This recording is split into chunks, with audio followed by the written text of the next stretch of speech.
గరుడ పురాణము అధ్యాయం 12 పారాయణం తాడూరి కపిల. జీవ పరిణామ విపరిణామాలు. ఓ స్వామి, ఆతుర కాలం నందు చేయదగిన ధర్మాలను నీవు చక్కగా చెప్పావు. ఇప్పుడు వెంటనే చనిపోయినవాడు ఏమి చేయవలనో దానిని చెప్పుమని గరుత్మంతుడు అడిగాడు.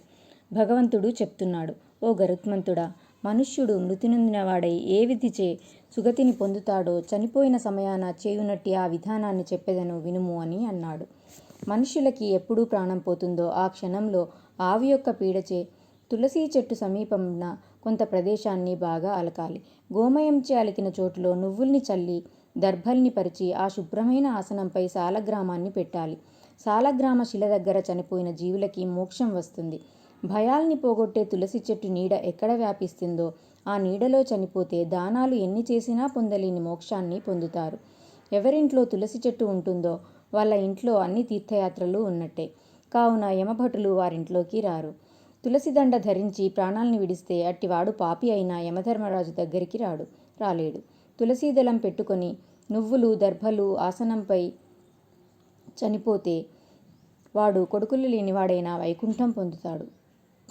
నువ్వులు దర్భలు తులసి ఈ మూడు ఎట్టి ఆపదలనైనా తొలగించగలవు. ఓ ఈ గరుత్మంతుడా, దర్భలు విభూతిని వీటిని ముట్టుకుంటేనే మనుషులు స్వర్గాన్ని చేరుతారు. అవి అంత గొప్పవి, ఎందుకంటే అవి నా వెంట్రుకల వల్ల పుట్టినవి. బ్రహ్మ విష్ణు మహేశ్వరులు దర్భకి పైన మధ్య క్రింద ఉంటారు. అందువల్ల దర్భ పరమపవిత్రమైనది.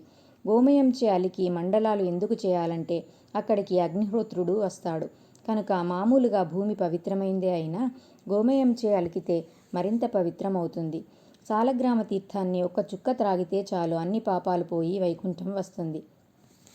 చాంద్రాయణ వ్రతం 1000 సార్లు చేసేవాడు, గంగనీరు త్రాగేవాడు ఈ ఇద్దరూ సమానులే. గంగాజలం త్రాగితే చాలు పాపాలు పటాపంచలైపోతాయి. సూర్యకిరణాలు వ్యాపించిన గంగనీళ్లు తాగితే సమస్త జన్మల నుంచి వదలబడి విష్ణులోకాన్ని పొందుతాడు. చూస్తే తాగితే చాలు గంగ పాపాత్ముల్ని పవిత్రుల్ని చేస్తుంది. చనిపోయేటప్పుడు గంగా గంగా అని స్మరిస్తే వైకుంఠానికి వెళ్ళిపోతాడు. తిరిగి భూలోకానికి రాడు. చనిపోయేటప్పుడు భాగవతం కానీ అందులో శ్లోకం కానీ ఒక పాదం కానీ చదివితే బ్రహ్మలోకానికి వెళ్ళిపోతాడు. బ్రాహ్మణ క్షత్రియ వైశ్యులు ఉపనిషత్తులు వేదాలు చదివితే మరణానంతరం ముక్తి కలుగుతుంది. ఓ గరుత్మంతుడా, పుణ్యం చేసుకున్న వారి ప్రాణాలు నోరు కళ్ళు ముక్కు చెవులు ఈ 7 రంధ్రాలలోంచి పోతాయి. యోగీశ్వరుల ప్రాణాలు దవడల్లోంచి పోతాయి. ప్రాణవాయువు పోయేటప్పటికి కొట్టబడిన చెట్టులా ప్రాణం పోతుంది. నానా సూక్ష్మజీవి శరీరమైన ఈ శరీరానికి అనేక అవస్థలు పొందిన ఈ శరీరానికి ఎంతో ప్రాధాన్యం ఇస్తారు మనుషులు. అదే విచిత్రం. ఇల్లు అంటుకుంటే మళ్ళీ ఇంకొక గృహంలోకి వెళ్ళినట్లు జీవుడు శరీరాన్ని వదిలి ఇంకొక శరీరంలోకి ప్రవేశిస్తాడు. పుణ్యకార్యాల వల్ల మరో శరీరంలోకి ప్రవేశిస్తాడు. అప్పుడు దేవదూతలు వెలిగే వింజామరల చేతులతో చిరుగంటలచే అలంకరింపబడిన విమానాన్ని తీసుకువస్తారు. ధర్మం చేసుకున్న మనిషిని విమానంలో స్వర్గలోకంలోకి తీసుకెళ్తారు. చేసుకున్న ధర్మాల వల్ల శరీరం ప్రకాశిస్తూ ఉంటుంది. శుభ్రమైన వస్త్రాలతో స్వర్ణరత్నమయ ఆభరణాలతో పుణ్యజీవి దేవతలు పొగుడుతుండగా విమానంలో స్వర్గలోకానికి వెళతాడు. ఇంతటితో 12వ అధ్యాయం సమాప్తం. ఓం నమో నారాయణాయ. ధన్యవాదాలు.